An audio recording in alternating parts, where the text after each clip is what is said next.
మీరు ఒక చిన్న విషయం గురించి రోజంతా ఆలోచిస్తున్నారా? నిద్ర రావడం లేదా? అది బలహీనత కాదు, అది మీ మెదడు చేసే ఒక మానసిక ట్రిక్. ఫ్యాక్ట్ ఒకటి, ఓవర్ థింకింగ్ తెలివైన వాళ్లలో ఎక్కువగా ఉంటుంది. తెలివైన వాళ్ళు ఎక్కువ పాసిబిలిటీస్ గురించి ఆలోచిస్తారు, కానీ అదే ఆలోచన ఎక్కువైతే స్ట్రెస్గా మారుతుంది. ఫ్యాక్ట్ 2, మెదడు ప్రమాదాన్ని ఎక్కువగా ఊహిస్తుంది. ఓవర్ థింకింగ్ చేసేటప్పుడు మన మెదడు వర్స్ట్ కేస్ స్కానిరోని నిజం కంటే 3 రెట్లు పెద్దగా చూపిస్తుంది. ఫ్యాక్ట్ 3, ఓవర్ థింకింగ్ సమానం సమస్య సాల్వింగ్.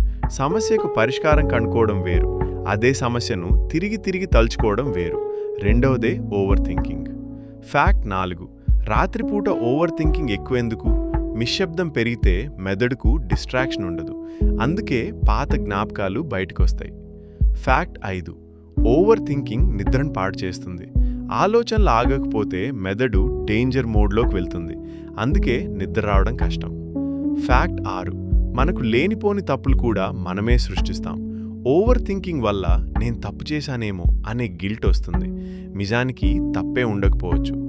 ఫ్యాక్ట్ 7, ఓవర్ థింకింగ్ వల్ల నిర్ణయాలు ఆలస్యమవుతాయి. ఎక్కువ ఆలోచన, తక్కువ యాక్షన్, దీనివల్ల అవకాశాలు చేజారిపోతాయి. ఫ్యాక్ట్ 8, మన మెదడు ప్రశాంతంగా ఉన్నప్పుడు మంచి నిర్ణయాలు తీసుకుంటుంది. స్ట్రెస్లో తీసుకున్న నిర్ణయాలు ఎక్కువగా రిగ్రెట్ ఇస్తాయి. ఫ్యాక్ట్ 9, ఓవర్ థింకింగ్ ఒక అలవాటు, ఒక రోజులో రాదు, రోజులు నెలలుగా బిల్డ్ అవుతుంది. అలవాటు కాబట్టి మార్చుకోవచ్చు. ఫ్యాక్ట్ 10, ఆలోచనలు ఆపే ఒక సింపుల్ ట్రిక్. ఇది నా కంట్రోల్లో ఉందా? లేదంటే వదిలే, ఉందంటే యాక్షన్ తీసుకో.